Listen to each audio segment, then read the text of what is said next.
Good morning, y'all. Good morning and happy Friday to you. Happy Friday. This is actually being recorded on Friday morning. I did get up a little bit earlier because I wanted to do two things. I wanted to say thank y'all so much for your amazing comments and all of your support. And you asked such really smart questions. And I was kind of amazed actually when I got up and I read all the comments. And as you'll see, I responded to them already. Most of them, many of you come from the medical field, so you knew to ask things like, well, how do you manage? Like, if you've got 5 hours of work and 3 hours of all this stuff to do, how do you then not use up all your spoons? And Lauren, who works in the medical field, was like one of the first to ask that. And the lucky part is that outside of Fridays, Monday to Thursday, I can spread this out throughout a whole day. So it's not condensed. So, I'll get up in the morning and I'll work for, let's say, 2.5 hours, and I can take a break. So I'll feel my energy going down. I'll feel that my spoons are running out, and I'm getting much better at determining when that is. So I'll put the brakes on. I will rest. Now, resting for people with my kind of illness doesn't always mean sleeping, y'all. It might just mean that my body physically needs to rest. So that's when I'll take myself either to the lanai or to the bedroom. I will lie down for 2 hours and just read quietly. That sometimes is enough to recharge my spoons. Then there are other days where the pain is like not like that and I need to sleep.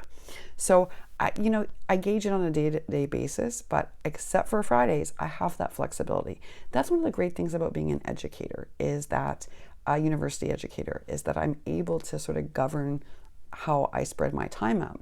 In fact, my doctors have always said it's the ideal profession outside of the medical profession for somebody with my illness, because it gives me the most flexibility in my day. So if I feel crappy all day long and I have to rest all day and then I feel better in the evening, well, then I can get up and do the work for 4 hours if I want to. So that's the blessing, is my chosen career. Writing is like that too. So I am very fortunate that I happen to choose a job pathway that enables me to continue working while living with this chronic illness. I will tell you that that is the bulk of the reason why people with very active scleroderma don't work. And it's because they didn't have a career that allowed for this kind of flexibility. Now, Fridays are the exception to that. Fridays, I have a very condensed teaching day and I don't have very many breaks. So what happens is I barrel through it. And then I crash. And that's why I usually can't do a video like this. I usually pre-record every video that goes up on Fridays. But this morning, I decided to take a little bit of extra time, which takes me to the next question, which was Lizzie's, which is, okay, so then how do you do the days where you do 2 videos? Not every video takes 45 minutes. A video like this morning's video can take 30 minutes max, and depending upon YouTube. Like, I'm not going to do a thumbnail for it, and so that makes it faster. And if YouTube is fast, it could be 20 minutes. And that means I can fit it in. So, even some tutorials, believe it or not, take less time than a Happy Meal. I know, because I've recorded some now to see. So I have a better sense of the videos and how long each one takes. And I try to plan it out.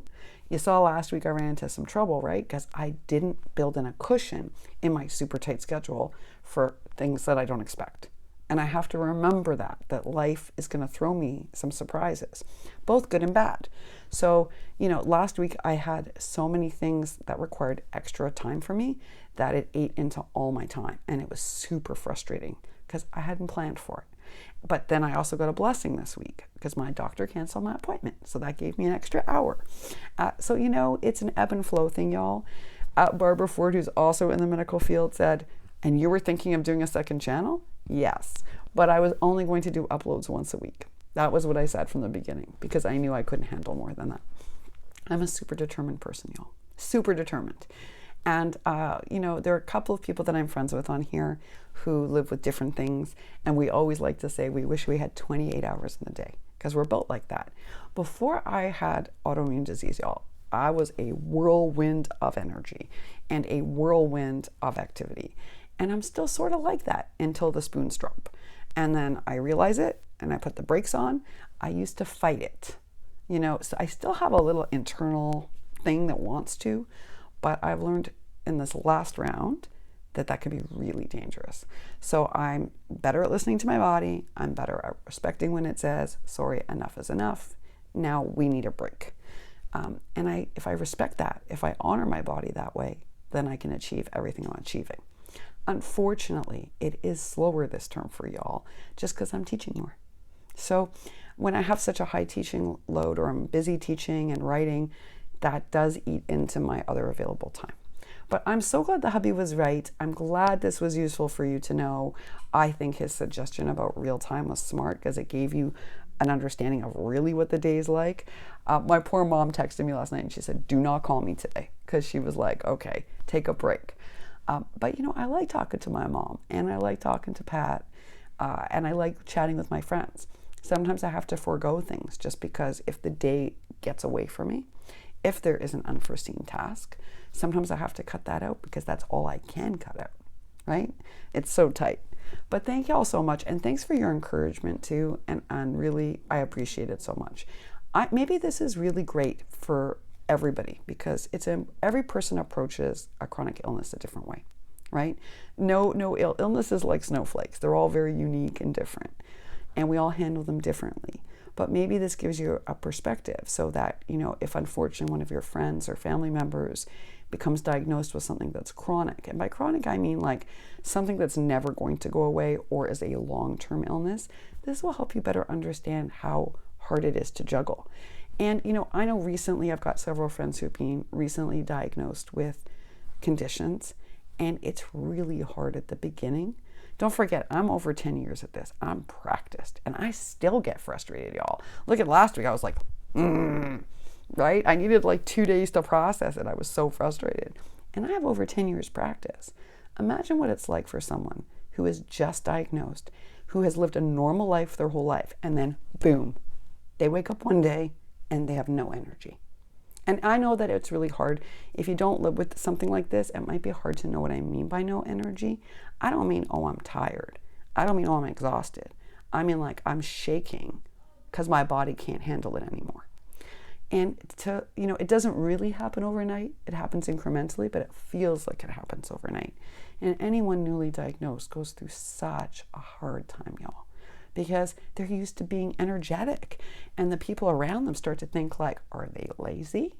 No. It's nothing to do with laziness. It's nothing to do with drive. It's nothing to do with determination. It is sheer zero energy in the body. And that's hard to adjust to. It is. Again, you're seeing me after more than 10 years, right? So I've wrapped my head around this.